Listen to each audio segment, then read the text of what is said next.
Hi, this is Jamie for Gearbest. I'm here with yet another gigantic battery cell phone, the OUKITEL K12. Don't get fooled by its very masculine and bulky looking. It's actually not a rugged phone, so do mind it. It's not shockproof. It's kind of water resistant, but it's not entirely waterproof, so don't try to test it out in a very extreme and harm way.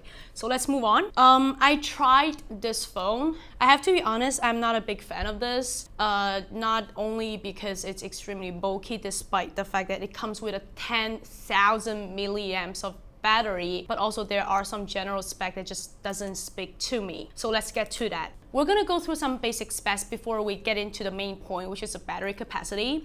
This one, OUKITEL K12, supposedly have a 6.3-inch Full HD screen with a screen-to-body ratio over 92%. Granted, it's a gigantic screen with very, very tiny bezel. Not very tiny, but it's acceptable. Teardrop at the top for the front camera, and also its logo OUKITEL, the bar at the bottom. There are different methods when it comes to sizing the screen to body ratio, but 92.7%, it's a bit of a controversy there. Inside is 6 gigs of RAM, running process, really nice, big RAM, and a 64 gigs of storage, not exactly very big, but expandable with an extra 64 gigs. Again, also not very big because in total it only gives you 128 gigs. For those of you who are actually required and relied heavily on your cell phone storage, do keep that in mind. The maximum storage OUKITEL K12 is able to provide is 128 gigs of storage. Inside is equipped with MediaTek 6765 processor, not exactly the very new one, but it's definitely a priority option for manufacturers, for phone company, if you want to produce a phone with a nice processor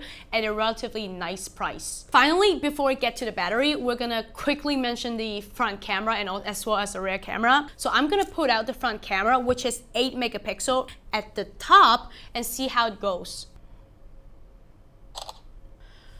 I've been holding it as long as I can, and I've been trying to focus on my face as much as I can. The lack of electronic stabilizer does show some signs right here. You really need to have steady hand, and also want to enlarge. But granted, this is not really exactly the selling point for OUKITEL K12, so we're gonna move past from this and we're gonna talk about the final point and also the point that really matters for OUKITEL K12, which is the battery. As I mentioned earlier at the very beginning of this video, it's a 10,000 milliamps of battery that already supports fast charging by 30 volts. Giving the idea is that this one can be charged to full from 0% to 100% within under 2 hours. So to wrap everything up, like I said, this is not my phone. It doesn't speak to me. I love my phone with big batteries, but there are other factors that matters to me. For those of you who take battery capacity into their priority consideration, maybe you need a long business trip with places that it's, you don't have easy access to sockets, to plugs. Maybe just because this is the phone that you should go to. It's merely over $200 US. You don't even have to make it as your priority phone. OUKITEL K12 does provide extremely long standby time and an extremely fast charging time. That's really matter because my own phone doesn't really support fast charging. It takes over 2 hours for me to charge from 0% to 100%. That merely lasts me for like 8 hours. If you're interested, do check the links below. Do check our website for more specifications, for more demonstrations, and more for wowing factors of what K12 and its battery is capable of. Thank you for watching. See you next time.